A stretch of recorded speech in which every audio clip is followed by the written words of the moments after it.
For 8 years, he'd been the quiet groundskeeper at Riverside Park, trimming hedges, planting flowers, picking up trash.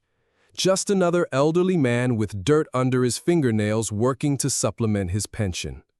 Until that morning, when a young jogger collapsed from a massive heart attack, and suddenly the park's invisible gardener revealed why his hands were so steady. His name was Dr. Henry James Patterson, though nobody at Riverside Park had called him doctor in nearly a decade. At 72 years old, with silver-white hair that caught the morning sun and deep lines carved by years of concentration, he looked exactly like what he appeared to be. A retired man finding purpose in keeping the city's most beautiful park pristine. Welcome to the Human Stories. Before we continue this powerful tale of hidden expertise and life-saving instincts, tell me in the comments what city you're watching from today. And if you believe stories about invisible heroes deserve to be heard, hit that subscribe button. Henry arrived at Riverside Park every morning at 5:30 a.m., 40 minutes before the gates officially opened. He'd unlock the maintenance shed with keys that had become as familiar as surgical instruments once were, load his cart with tools, and begin another day of quiet labor among the rose gardens and walking trails. The park was his domain now, 200 acres of carefully maintained green space in downtown Portland, where tech executives jogged before board meetings and young mothers pushed strollers along tree-lined paths. Henry knew every flower bed, every bench, every section of trail that needed attention. Regular visitors had grown accustomed to seeing him, the elderly man in work clothes who moved slowly but purposefully, always focused on some task that made their morning walks more pleasant. He'd nod politely when greeted, occasionally offer directions to confused tourists, but mostly remained invisible in the way that service workers often do. "Morning, Henry.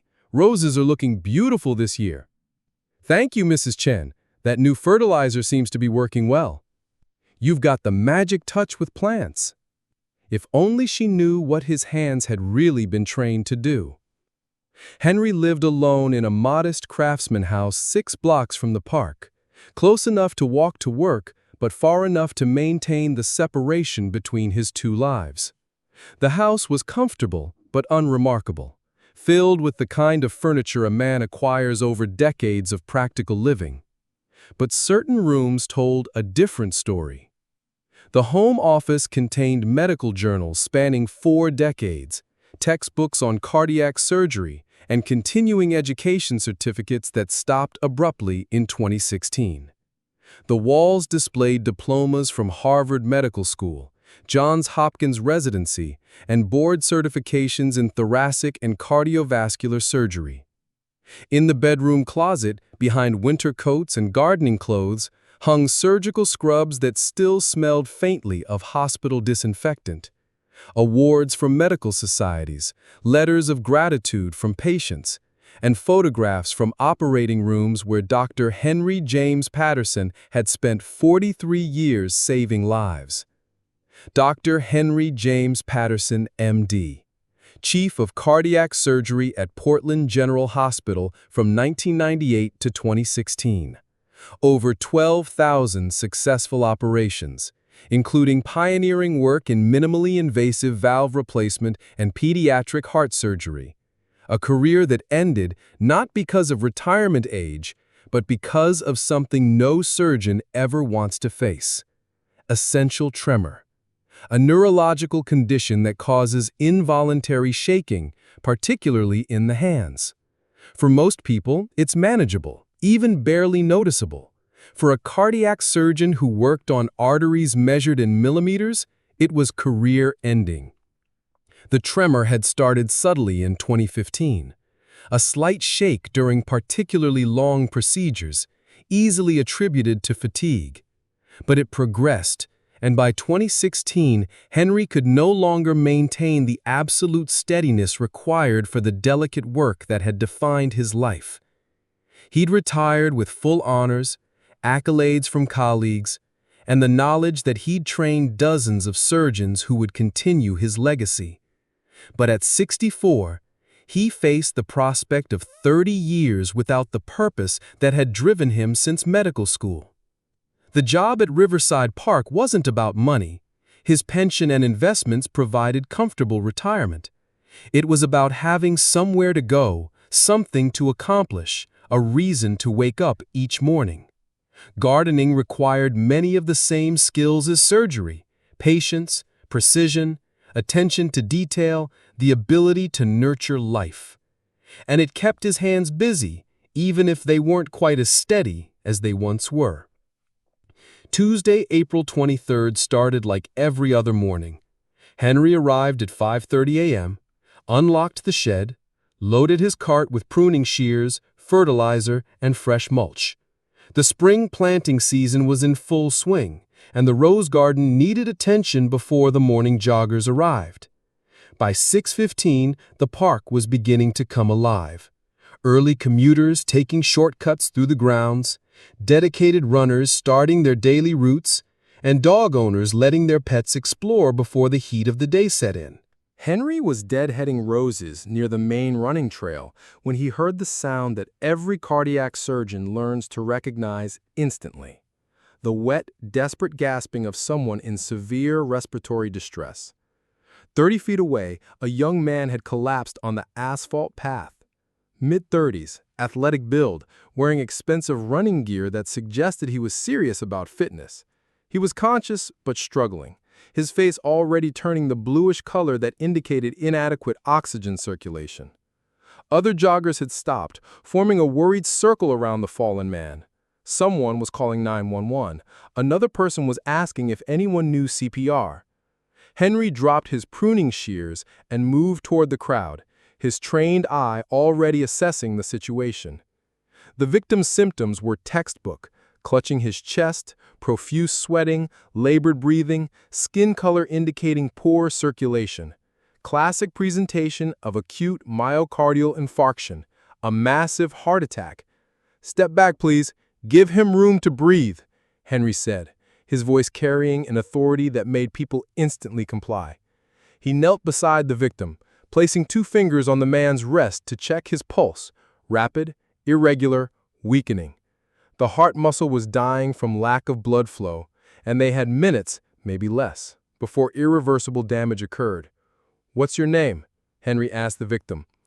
"David," he gasped. "David Morrison. Can't breathe." "David, I'm Henry. You're having a heart attack, but I'm going to help you. Try to stay calm." The crowd murmured nervously. This was beyond what most people knew how to handle. Someone mentioned that paramedics were en route, but in downtown Portland traffic, that could mean 15 minutes or more. David Morrison didn't have 15 minutes. Henry looked at his hands. They were dirty from gardening, calloused from 8 years of manual labor, and they were shaking, not from fear, but from the neurological condition that had ended his surgical career. But muscle memory is powerful, and 43 years of experience doesn't disappear because of a tremor. "I need someone to call 911 back and tell them we have a STEMI in progress," Henry said, using medical terminology that made several bystanders look at him strangely. "Tell them to expedite cardiac cath lab activation." A woman in yoga clothes pulled out her phone. "How do you know medical terms?" Henry didn't answer. He was too focused on David Morrison's rapidly deteriorating condition. His pulse was becoming thready, his breathing more labored. Without immediate intervention, he would go into cardiac arrest within minutes. "Does anyone have aspirin?" Henry asked the crowd. "I have some in my running pack," an elderly jogger replied, pulling out a small bottle. "Give him 2 tablets. Chew them. Don't swallow," Henry instructed David, supporting his head as he struggled to follow directions. The aspirin would help prevent further clot formation, but it wasn't enough. David needed cardiac catheterization to open the blocked artery, and he needed it fast. That's when Henry noticed something that changed everything. David's chest rose once, twice, then stopped. His eyes rolled back, no pulse at the wrist, no pulse at the neck. Cardiac arrest.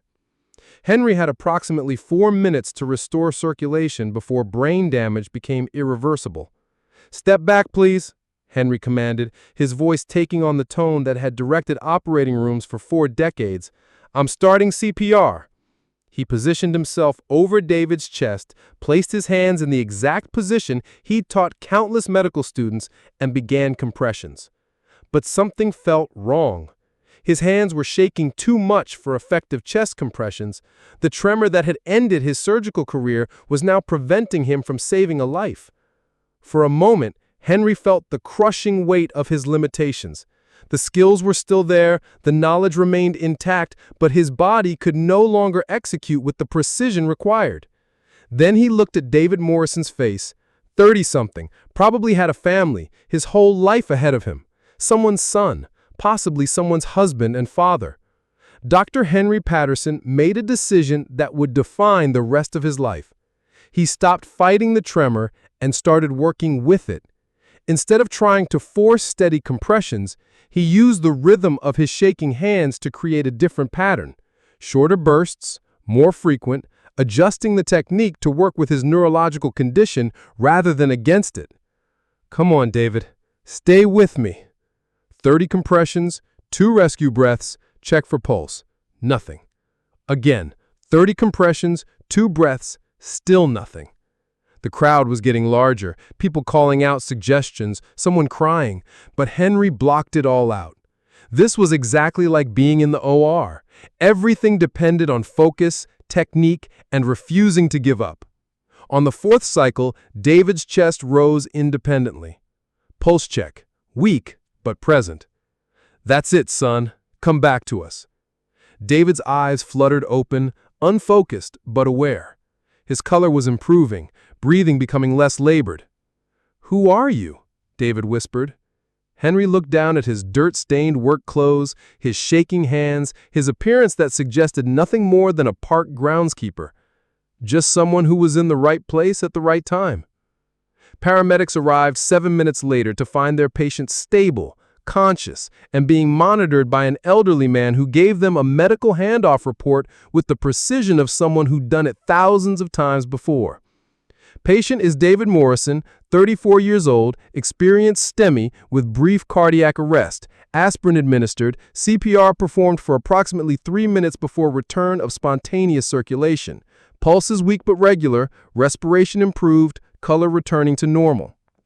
The lead paramedic stared at Henry. "Are you medical?" Henry looked at his hands, still shaking slightly from adrenaline and neurological condition combined. "I used to be." The story made local news that evening. Park groundskeeper saves jogger's life. But the reporters never learned about the Harvard diploma, the thousands of surgeries, or the career that had been cut short by a condition beyond anyone's control. Henry returned to work the next morning at 5:30 a.m., loaded his cart, and resumed caring for the roses. But something had changed. Word had spread through the community. The morning joggers looked at him differently now. The dog walkers lingered to chat. Parents pointed him out to their children as the man who saved someone's life. David Morrison returned to the park 3 weeks later, walking slowly with his wife and young daughter. "I wanted to thank you," David said. "The doctors told me I wouldn't have survived without immediate intervention." Henry looked up from the flower bed he was weeding, dirt under his fingernails, work clothes wrinkled from kneeling. "Just glad I was here."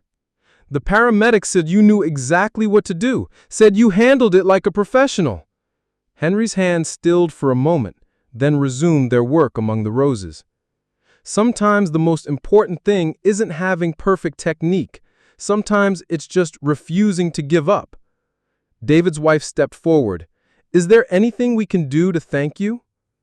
Henry glanced around the park, at the joggers beginning their morning routes, the families starting to arrive, the peaceful space he'd spent 8 years maintaining.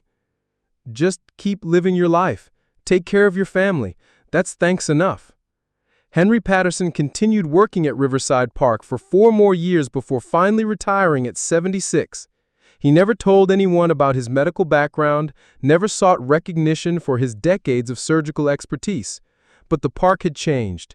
A small plaque near the rose garden read, in appreciation of dedicated service to our community. No name, no title, just acknowledgement that someone had made their world a little safer. And sometimes, on quiet mornings when the mist rose from the pond and the roses bloomed in perfect rows, regular visitors would remember that the most skilled hands aren't always the steadiest ones. Sometimes they're just the ones that refuse to stop trying.